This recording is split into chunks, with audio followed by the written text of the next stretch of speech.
नमस्कार, मी लक्ष्मण घाटो. News 18 लोकमतच्या digital प्लॅटफॉर्मवर आपलं स्वागत. खरं तर महाराष्ट्राच्या राजकारणामधलं एक मोठं नाव आणि युवराज संभाजीराजे छत्रपती हे नेमके कुठे गेले असा प्रश्न आता उपस्थित केला जातोय. छत्रपती संभाजीराजे हे गेल्या 2 दिवसांपासून नॉट रिचेबल असल्याची माहिती सगळ्याच कार्यकर्त्यांना प्राप्त आहे. खरं तर युवराज संभाजीराजे छत्रपती यांचा 11 तारखेला कोल्हापूरमध्ये जंगी वाढदिवस साजरा केला जातोय आणि या वाढदिवसाच्या निमित्तानं अनेक विविध कार्यक्रमांचं आयोजन देखील करण्यात आलेलं आहे. मात्र संभाजीराजे छत्रपती अचानकपणे नॉट रिचेबल का झाले, हे नेमकं का झालं, यामागे देखील अनेक वेगवेगळ्या प्रकारची कारणं लपलेली आहे. युवराज संभाजीराजे छत्रपती यांनी महाराष्ट्रभर दौरे केले. त्यामध्ये दुष्काळातील शेतकऱ्यांना पाहणी असेल, पिकांची झालेल्या नुकसानीची पाहणी असेल, असा संपूर्ण महाराष्ट्राचा दौरा केल्यानंतर युवराज संभाजीराजे छत्रपती यांनी कोल्हापूरमधून निवडणूक लढण्यासाठीची तयारी जी आहे ती सुरू केली आणि यासाठीची चाचपणी त्यांच्याकडनं सुरुवातीच्या काळापासून कोल्हापूरमध्ये केली जात होती. आणि ही चाचपणी केल्यानंतर छत्रपती संभाजीराजे हे नेमके कुठून निवडणूक लढणार असा प्रश्न उपस्थित केला जात होता. त्यानंतर त्यांनी नाशिक, कोल्हापूर आणि संभाजीनगर या 3 लोकसभा मतदारसंघांवरती लक्ष केंद्रित केलं. त्या ठिकाणी मोठ्या प्रमाणात कार्यकर्त्यांचं जाळं देखील उभं केलं आणि या सगळ्यानंतर छत्रपती संभाजीराजे नेमके कुठे निवडणूक लढणार असा प्रश्न जो आहे तो उपस्थित केला जात होता. त्यातच आता कोल्हापूरमधून संभाजीराजेंची तयारी पूर्ण झालेली होती. खरं तर संभाजीराजे यांनी काही दिवसांपूर्वी एक ट्विट देखील केलं होतं आणि त्या ट्विटमध्ये त्यांनी स्पष्टपणे असं सांगितलं होतं की आता तरी मी कुणाबरोबर जाणार नाही किंवा कुणाबरोबर युती आघाडी करणार नाही, मात्र माझे दरवाजे जे आहे ते सर्वांसाठी खुले असणार आहे. एकूणच जर आपण बघितलं तर छत्रपती संभाजीराजे हे शाहू महाराजांचे वंशज आहे, शाहू घराण्याशी ते संबंधित आहे. त्यामुळे एक पुरोगामी विचारांचा पगडा जो आहे तो त्यांच्या या सगळ्या चळवळीवरती आहे आणि एकूणच त्यांच्या जडणघडणीवरती आहे. त्यामुळे भारतीय जनता पार्टी बरोबर न जाता इंडिया आघाडी बरोबर गेलं तर त्यांच्या एकूणच वैचारिक जी पातळी आहे, शाहू महाराजांच्या विचारांना घेऊन, पुरोगामी विचारांना घेऊन चालणारे जे पक्ष आहेत त्यांच्याबरोबर जाण्याचा त्यांचा जो काही निर्णय होता, त्यामुळे ते काँग्रेसच्या बाबत पहिल्यापासून सकारात्मक होते आणि काँग्रेसच्या देखील पक्षश्रेष्ठींकडनं त्यांच्याबद्दल सकारात्मकता दाखवण्यात आली.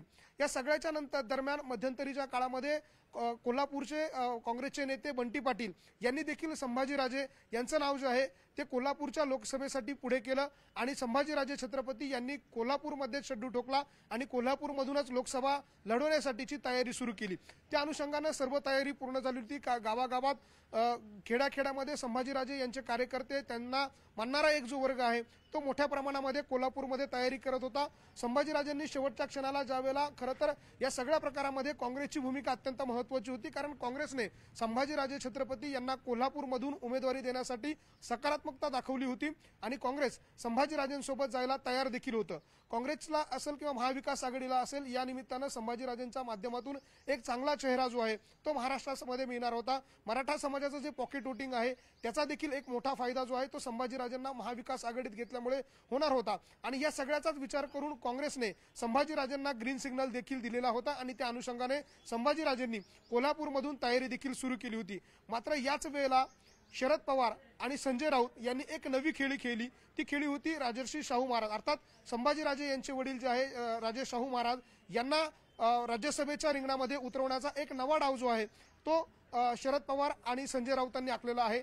आपल्याला यापूर्वी देखील कल्पना आहे, ज्यावेळेला खरं तर संभाजीराजे हे राष्ट्रपती नियुक्त खासदार होते आणि त्यानंतर यापूर्वी झालेल्या एका निवडणुकीमध्ये, राज्यसभेच्या निवडणुकीमध्ये संभाजीराजेंना ऐन वेळेवरती खरं तर शिवसेनेनं त्यावेळेला उमेदवारी देऊ केली होती. अर्थात संभाजीराजे हे त्यांच्या चिन्हावर लढतील, मात्र शिवसेनेचा, राष्ट्रवादीचा पाठिंबा असेल अशा प्रकारची एक डील जी आहे ती पूर्णपणे फायनल झाली होती, अंतिम झाली होती. मात्र त्यावेळेला देखील संजय राऊतांनी अचानकपणे संभाजीराजेंच्या समोर एक नवी अट ठेवली होती. ती म्हणजे संभाजीराजेंनी शिवबंधन बांधावं आणि त्यांनी शिवसेनेत येऊन शिवसेनेच्या चिन्हावरती ही निवडणूक लढावी अशा प्रकारची अवेळीची अट जी आहे ती घालण्यात आली होती. त्यावेळेला देखील उदय सामंतांसारखे मंत्री जे आहे ते तोंडघशी पडले होते, कारण या सगळ्यामध्ये उदय सामंत मंत्री जे आहेत ते सक्रिय होते आणि त्यांच्या माध्यमातून ही सगळी तयारी जी आहे महाविकास आघाडीसोबत जाण्याची ती झालेली होती. मात्र ऐन वेळेवरती संजय राऊतांनी या सगळ्या प्रकरणामध्ये खो घातला आणि संभाजीराजेंना शिवसेनेत येण्यासाठी आग्रह धरला आणि शिवबंधन बांधण्यासाठी आग्रह धरला. मात्र त्याला स्पष्टपणे संभाजीराजेंनी नकार दिला आणि त्यावेळेची बोलणी फिसकटली आणि संभाजीराजे त्यांच्यापासून पुन्हा एकदा दूर झाले. आता मात्र संभाजीराजेंनी यावेळेला कोल्हापूरमधून निवडणूक लढण्याची तयारी केली, जनतेमधून त्यांना निवडणूक लढायची आहे आणि त्यासाठीची संपूर्ण तयारी संभाजीराजेंनी पूर्ण केली.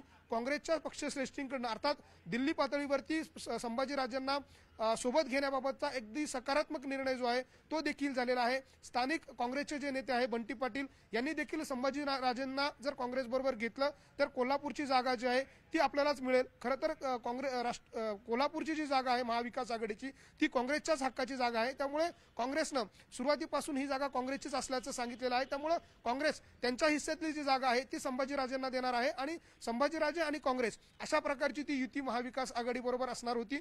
मात्र या सगळ्यामध्ये आता पुन्हा एकदा संभाजीराजेंच्या या उमेदवारीच्या निश्चितीनंतर अचानकपणे संजय राऊत असतील किंवा शरद पवार असतील यांनी नवी खेळी केली. शरद पवार यांनी कोल्हापूरमध्ये काही दिवसांपूर्वी जी सभा घेतली त्या सभेमध्ये शाहू छत्रपतींना आपण लोकसभेच्या उमेदवार म्हणून उमेदवारी द्यायला तयार आहे, त्यांनी सांगावं आम्ही त्यांना उमेदवार म्हणून उमेदवारी देऊ, अशा प्रकारची एक नवा डाव जो आहे तो शरद पवारांनी त्यांच्या राजकीय पद्धतीने टाकला. आणि त्यानंतर पुन्हा एकदा आज संजय राऊत यांनी 2 दिवसांपूर्वी ट्विट केलं आणि त्या ट्विटमध्ये असं म्हटलं की राज्यसभेची जी शेवटची जागा आहे 6वी जागा आहे ती आपण महाविकास आघाडीच्या माध्यमातून शाहू महाराजांना देऊ करू. एकूणच याचा जर अर्थ जर बघितला तर एकाच वेळेला संजय राऊतांनी संभाजी महाराज आणि भारतीय जनता पार्टी यांची कोंडी केलेली आहे. कारण उरलेली जी मतं आहे ती केवळ 32-34 मतं आहे जी महाविकास आघाडीकडे स्वतःची हक्काची मतं आहे. मात्र उर्वरित 7 ते 8 मतं नेमकी कुणाची असणार आहे तर भारतीय जनता पार्टीने उरलेली 7 ते 8 मतं जी आहे ती शाहू महाराजांना द्यावी अशा प्रकारचा आग्रह संजय राऊतांनी घेतला. एकूणच जर आपण बघितलं तर संजय राऊतांनी यामध्ये एक राजकीय डाव साधण्याचा प्रयत्न केला ज्यामध्ये त्यांनी संभाजीराजेंची अडचण केली आणि भारतीय जनता पार्टीची देखील अडचण करण्याचा त्यांनी प्रयत्न केलेला आहे. मात्र संभाजीराजे या 6व्या जागेवरती लढण्यासाठी इच्छुक नाही आहेत. त्यांना थेट जनतेतून निवडणूक लढायची आहे आणि त्यांचंही म्हणणं आहे त्यांच्या वडिलांना जर तुम्ही निवडणुकीमध्ये रिंगणामध्ये उतरवणार असाल किंवा ती 6वी जागा देऊ करत असाल तर ती जागा न देता जी जागा शुअर आहे ज्या जागेवरती ते निवडून येऊ शकता अशी जागा जर त्यांना दिली तर निश्चितपणे स्वतः संभाजीराजे देखील याबाबत सकारात्मक आहे. मात्र संभाजीराजेंच्या वडिलांवरती शाहू महाराजांवरती राजकीय खेळी केली जाते हे ज्यावेळेला संभाजीराजेंच्या लक्षात आलं त्यावेळेला मात्र संभाजीराजेंनी त्यांच्या कुटुंबांच्या समोर हे सगळं प्रकरण सांगण्याचा प्रयत्न केला. मात्र वडिलांबद्दलचा त्यांच्या मनामध्ये असलेला नितांत आदर जर बघितला तर संभाजीराजे हे स्वतः शाहू महाराजांच्या समोर बोलू शकत नाहीये. शाहू महाराजांना त्यांच्या मनातल्या भावना आणि त्यांच्याबरोबर जो काही राजकीय डाव टाकला जातो हे ते त्यांना सांगू शकत नाहीये. आणि म्हणून गेल्या 2 दिवसांपासून संभाजीराजे जे आहे त्यांच्या कुटुंबापासून देखील वेगळे गेलेले आहे. खरं तर कोल्हापूरमध्ये त्यांच्या वाढदिवसाची जय्यत तयारी सुरू होती आणि ही जय्यत तयारी सुरू असताना अचानकपणे संभाजीराजेंचे दौरे जे आहेत अर्थात कोल्हापूरमध्ये विविध विकास कामांच्या उद्घाटनाचा कार्यक्रम होता. हा कार्यक्रमाचा दौरा अचानकपणे संभाजी महाराजांनी रद्द केला आणि ते नॉट रिचेबल झाले. संभाजीराजे नेमके कुठे गेलेले याबाबत कुणालाही कल्पना नाही. खरं तर संभाजीराजेंच्या ज्या पत्नी आहे संयोगिता राजे छत्रपती यांना कदाचित त्याबाबतची कल्पना असावी असं देखील सांगितलं जात होतं. त्याचबरोबर त्यांचे पुत्र शहाजी राजे जे आहेत त्यांना देखील याबद्दलची कल्पना असायला हवी होती. मात्र शहाजी राजे असतील किंवा संयोगिता राजे असतील यांना देखील संभाजीराजेंनी आपण कुठे चाललो याची कल्पना दिली नाहीये. संभाजीराजे यांच्यासोबत नेहमीच सोबत असणारे सोमनाथ लांबोरेंसारखे त्यांचे अंगरक्षक आहेत ते देखील त्यांच्याबरोबर यावेळेला दिसत नाहीये. ते देखील कोल्हापूरमध्येच आहेत. त्यांच्यासोबत असणारे त्यांचे सुयसहाय्यक अजय पाटील हे देखील संभाजीराजेंच्या सोबत नाहीये. त्यामुळे संभाजीराजे या सगळ्या निकटवर्तीयांना सोडून नेमके कुठे गेलेले कुठल्या स्थळावरती आहे हे मात्र अद्यापपर्यंत समजू शकले नाही. मात्र कुटुंबामध्ये एक नाराजीचा सूर त्यांच्या असल्याचं यामधून स्पष्ट होतंय. संभाजीराजे त्यांच्या कुटुंबामध्येच भारतीय जनता पार्टी असेल राष्ट्रवादी काँग्रेस असेल किंवा शरद पवार असतील आणि संजय राऊत असतील या 2 नेत्यांनी ज्या पद्धतीने त्यांच्या कुटुंबाच्या भोवती राजकारण करण्याचा प्रयत्न केला आणि त्या राजकारणाला किंवा त्या राजकीय डावाला मोठे महाराज ज्या वेळेला बळी पडतात हे ज्या वेळेला त्यांना कळालं त्या नाराजीतून संभाजी महाराज त्यांच्या कुटुंबापासून गेल्या 2 दिवसांपासून दूर आहे. ते त्यांचा कुणाचाही फोन देखील घेत नाहीये अशी देखील माहिती आहे. 2 दिवसांपासून ते नॉट रिचेबल आहे. त्यामुळे संभाजीराजे नेमके कुठे आहे हे मात्र अद्यापही समजू शकलेले नाहीये. मात्र एकूणच जर आपण विचार केला तर संभाजीराजे यांनी 3 लोकसभा ज्या आहेत त्या टार्गेट केल्या होत्या ज्यामध्ये कोल्हापूरची जागा जी आहे तिला सर्वात पहिलं त्यांचं प्राधान्य होतं. त्यानंतर त्यांची दुसरं प्राधान्य होतं ते म्हणजे नाशिक लोकसभेसाठी आणि तिसरं प्राधान्य होतं ते संभाजीनगरच्या जागेसाठी. या 3 जागांपैकी संभाजीराजेंना एका जागेमधून जनतेतून निवडणूक लढायची होती. राज्यसभा असेल किंवा इतर ठिकाणून त्यांना ही निवडणूक लढायची नाहीये. त्यांचं स्पष्ट म्हणणं आहे की मला यावेळेला जनतेतून निवडून जायचं आहे आणि जनतेतून निवडून गेल्यानंतर मला माझ्या समाजाचा असेल किंवा त्या स्थानिक प्रश्नांचा आवाज बुलंद करण्यासाठी लोकसभेत लोकसभेमध्ये जायचं आहे आणि म्हणून त्यांनी यावेळेला जनतेतून निवडणूक लढण्याचा अजेंडा जो आहे तो पुढे आणला। ती रणनीती त्यांच्याकडनं आखली गेली। काही दिवसांपूर्वी अर्थात काही वर्षांपूर्वी संभाजीराजेंनी स्वराज्य नावाची पक्ष देखील उभा केला। हा पक्ष उभा करण्यामागे देखील त्यांचा हेतू अगदी तोच होता की आता इथून पुढच्या ज्या निवडणुका आहे त्या थेट जनतेतून लढायच्या आणि म्हणून संभाजीराजेंनी स्वराज्य नावाचा पक्ष स्थापन केला। स्वराज्याच्या माध्यमातून संभाजीराजेंनी संपूर्ण महाराष्ट्र पिंजून काढला। अनेक गावागावामध्ये गेले। संभाजीराजेंना मानणारा एक मोठा वर्ग आहे। छत्रपती शिवाजी महाराजांचे वंशज म्हणून ज्यावेळेला संभाजीराजांकडे बघितलं जातं एक सोबर आणि सोज्वळ चेहरा म्हणून देखील संभाजीराजांची ओळख आहे। राजकारणामध्ये कुठलाही आताताईपणा त्यांच्या अंग स्वभावामध्ये नाहीये आणि म्हणूनच निश्चितपणे संभाजीराजांना एक मानणारा मोठा वर्ग महाराष्ट्रामध्ये तयार झाला। विशेषतः मराठा समाजामध्ये देखील संभाजीराजांची एक क्रेज जी आहे ती कायम आहे, एक आदर जो आहे तो देखील कायम आहे आणि म्हणूनच एक मोठा समाज महाराष्ट्राच्या राजकारणामध्ये जो निर्णायक समाज म्हणून समजला जातो तो मराठा समाज आणि त्या छत्रपती शिवाजी महाराजांचे शाहू महाराजांचे वंशज म्हणून संभाजीराजेंना मोठ्या प्रमाणात मानणारा वर्ग महाराष्ट्रामध्ये आहे आणि म्हणून संभाजीराजे यांनी महाराष्ट्राच्या राजकारणामध्ये जनतेतून निवडणूक लढावी अशा प्रकारची भूमिका जी आहे ती सुरुवातीपासून कार्यकर्त्यांची होती। मात्र आता निर्णय नेमका इथेच अडलेला आहे की संभाजीराजे नेमके कुणाकडून निवडणूक लढणार।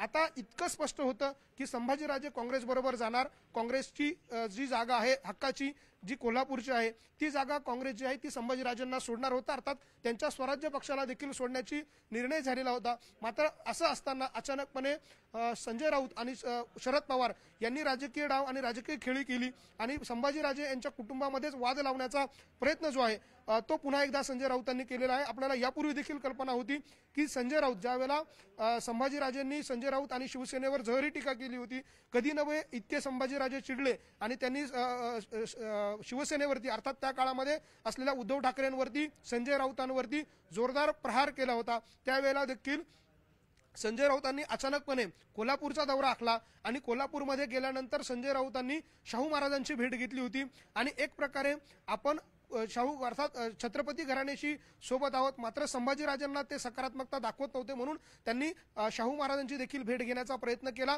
आणि या सगळ्यावर पडदा टाकण्याचा प्रयत्न केला। मात्र त्यावेळेला देखील संजय राऊतांची हीच खेळी होती की संभाजीराजांना या सगळ्यामध्ये डॉमिनेट करायचं आणि शाहू महाराजांना ताकद द्यायची किंवा शाहू महाराज आणि संभाजीराजे यांच्यामध्ये एक संघर्ष जो आहे तो कसा उभा राहील, घरामध्ये फूट कशी पडेल अशा प्रकारचा डाव जो आहे तो संजय राऊतांनी आखला होता। अशा प्रकारची चर्चा जी आहे ती त्यांच्या कार्यकर्त्यांमधून व्यक्त केली जात होती आणि म्हणूनच संजय राऊतांबद्दल प्रचंड नाराजी जी आहे ती संभाजीराजेंच्या कार्यकर्त्यांमध्ये आहे आणि म्हणूनच आता महाविकास आघाडीची ही आताची जी एकूण परिस्थिती आपण बघितली तर अतिशय वाईट परिस्थिती महाराष्ट्राच्या राजकारणामध्ये महाविकास आघाडीची निर्माण झालेली आहे। ज्या पद्धतीनं शिवसेनेतून बाहेर पडलेले सगळे नेते संजय राऊतांवरती टीका करतायत त्याच पद्धतीनं संभाजीराजे यांचे देखील कार्यकर्ते आता संजय राऊतांवरती नाराजी व्यक्त करतायत। त्याचं देखील कारण तेच आहे की संजय राऊत वेळोवेळी अशा प्रकारचे वेगळे डाव करत असतात ज्या वेळेला महाविकास आघाडीला खरं तर आता संभाजीराजेंसारख्या एका नेत्याची गरज आहे, काँग्रेसला गरज आहे, राष्ट्रवादी शरद पवारांच्या राष्ट्रवादीला गरज आहे,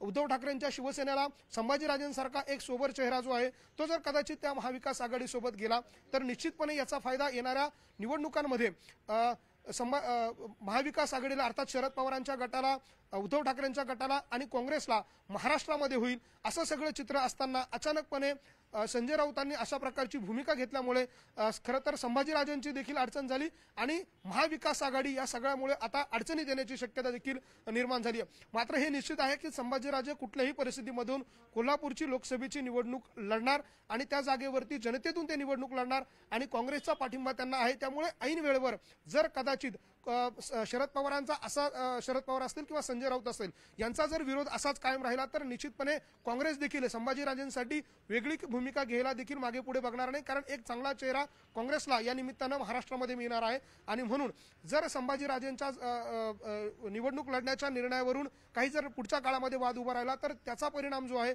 तो महाविकास आघाडीच्या युतीवर देखील होणार आहे। त्यामुळे आता पुढे नेमकं काय होतं हे बघणं महत्त्वाचं असणार आहे। मात्र गेल्या 2 ते 3 दिवसांपासून नॉट रिचेबल असलेले संभाजीराजे कधी रिचेबल होणार, कधी संपर्कात येणार हे मात्र अद्यापर्यंत सांगता येऊ शकत नाहीये। मात्र उद्या परवा अर्थात 11 तारखेला होणाऱ्या वाढदिवसाला संभाजीराजे कोल्हापूरमध्ये येतात का हे देखील बघणं महत्त्वाचं असणार आहे। कोल्हापूरमध्ये जरी संभाजीराजे नसले तरी त्यांच्या वाढदिवसाची जय्यत तयारी जी आहे ती कोल्हापूरमध्ये करण्यात आलेली आहे। स्वराज केसरी अशा प्रकारच्या कुस्तींची दंगल जी आहे ती देखील कोल्हापूरमध्ये भरवण्यात आलेली आहे आणि म्हणूनच एक जोरदार तयारी जी आहे ती कोल्हापूरमध्ये करण्यात आलेली आहे आणि त्या अनुषंगाने संभाजीराजेंची सगळी रणनीती जी आहे ती कोल्हापूर लोकसभेसाठीची तयारी आहे, पूर्णतः यंत्रणा उभी आहे। मात्र अशा वेळेला अचानकपणे शरद पवारांच्या गटाकडनं आणि संजय राऊतांकडनं खेळली जाणारी राजकीय डावपेच आहे, यामुळे आता संभाजीराजेंची आणि भाजपची एकाच वेळी अडचण झालेली आहे। त्यामुळे यावरती आता संभाजीराजे या चक्रव्यूहातून कसे बाहेर पडतात आणि कशा पद्धतीने या सगळ्यांना तोंड देतात हे येणाऱ्या काळामध्ये स्पष्ट होईल। मात्र आता संभाजीराजे कधीपर्यंत लोकांच्या संपर्कात येतात हे देखील बघणं महत्त्वाचं असणार आहे। संभाजीराजेंचा जर एकूणच आजवरच्या प्रवासाचा जर विचार केला तर संभाजीराजेंचा जर आपण प्रवास बघितला तर सुरुवातीला राष्ट्रपती नियुक्त ते खासदार होते, भाजपने त्यांना मदत केली हे देखील खरं असलं तरी ते थेट भाजपच्या चिन्हावर निवडणूक लढलेले नव्हते, केवळ राष्ट्रपती नियुक्त खासदार म्हणून त्यांना संधी देण्यात आली होती। त्यामुळे भाजपच्या वरिष्ठ नेत्यांशी देखील त्यांचे चांगले संबंध होते। मात्र केवळ आपल्या वडिलांची आयडिओलॉजी जी आहे ती फुले शाहूंची आहे आणि म्हणून भाजपसोबतून त्यांनी दुरावा निर्माण केला किंवा भाजपसोबत त्यांनी संबंध कमी केले आणि भाजपपासून देखील ते लांब गेले। आपल्याला कल्पना आहे अनेकदा संभाजीराजेंनी मराठा आरक्षणाच्या मुद्द्यावरून लोकसभेच्या संसदेमध्ये देखील अनेकदा आवाज उठवला, तो देखील भाजपच्या अनेक भूमिकांना विरोध करून त्यांनी अशा पद्धतीचा आवाज उठवला। अनेकदा त्यांनी भाजपच्या वेगवेगळ्या भूमिकांना देखील विरोध केला। याचं कारणच होतं की संभाजीराजे यांनी शेवटपर्यंत त्यांच्या वडिलांची किंवा शाहू महाराजांची आयडिओलॉजी जी आहे ती शेवटच्या क्षणापर्यंत सोडलेली नव्हती आणि म्हणूनच त्यांच्या वडिलांचा आदर म्हणूनच ते मध्यंतरीच्या काळामध्ये भाजपपासून लांब गेले आणि काँग्रेस बरोबर त्यांनी जवळीक केली। मात्र आता काँग्रेस बरोबर जवळीक केल्यानंतर देखील त्यांच्याच वडिलांना अशा पद्धतीनं मैदानात उतरवून संजय राऊतांनी एक नवा डाव टाकलेला आहे। त्यामुळे संभाजीराजेंची या सगळ्या प्रकरणात एक मोठी अडचण जी आहे ती निर्माण झालेली आहे। आता या सगळ्याचा जर विचार केला तर निश्चितपणे संभाजीराजे या सगळ्यावरती कशा पद्धतीने मात करणार हे देखील बघणं महत्त्वाचं असणार आहे। व्हिडिओ जर्नलिस्ट हेमंत बागुलसह लक्ष्मण घाटोळ, न्यूज 18 लोकमत, नाशिक।